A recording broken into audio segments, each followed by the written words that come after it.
Pourquoi? Parce que c'est le podcast qui répond à tous tes pourquoi. Que ta question soit scientifique, philosophique, métaphysique, farfelue ou complètement à côté de la plaque, parce qu'il répond. Alors écoute. Pourquoi les bébés pleurent à la naissance? Ah oui, alors ça, pour pleurer, ils pleurent, hein. Donc, je vais poser la question au docteur David Beau, qui est le chef de la maternité du CHUV. La maternité, c'est un peu l'usine à bébés. Enfin, plus sérieusement, c'est là où naissent les bébés. Et le CHUV, c'est le centre hospitalier universitaire vaudois.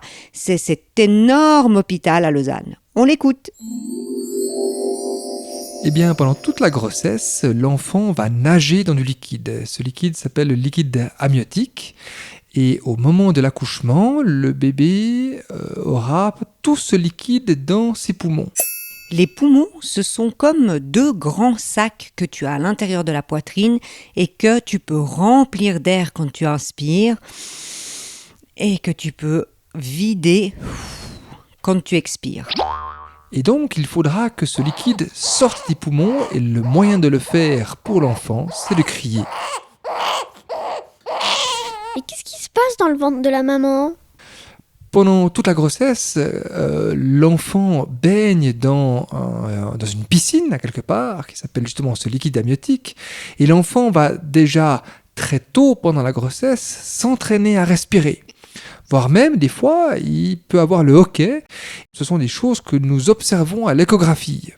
L'échographie, c'est un moyen de voir le bébé à travers le ventre de la maman. On met un appareil sur le ventre qui se déplace comme ça et on arrive à voir à l'intérieur. C'est vraiment magique. Quand le bébé fait ses mouvements avec les poumons, c'est-à-dire que le bébé va bien, qu'il n'a pas faim, qu'il n'a pas soif. Donc ça, c'est ce que les médecins observent du bébé quand il est encore à l'intérieur du ventre de sa maman. Mais une fois que le bébé est dehors, le bébé devra pleurer pour chasser cette eau et pouvoir remplacer cette eau par de l'air dans ses poumons. Est-ce que ça arrive que les bébés ne pleurent pas à la naissance? Parfois, lorsque l'enfant est très fatigué, trop petit, l'enfant ne pleure pas à la naissance.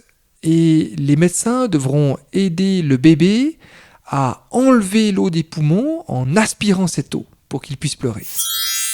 Tu l'auras compris, les bébés ont besoin de pleurer pour bien vider leurs poumons et commencer à respirer l'air qui les entoure. Mais évidemment, les bébés, ils continuent souvent à pleurer encore bien des années après leur naissance. Là, en général, c'est pas tellement pour vider leurs poumons, quoique, d'une certaine façon, ils les vident aussi. Mais d'air, cette fois-ci. Allez, à bientôt. Ciao. Parce que, un podcast d'Iseut Terola. T'as une question? Envoie-la à parcequelepodcast@gmail.com. À bientôt avec la réponse.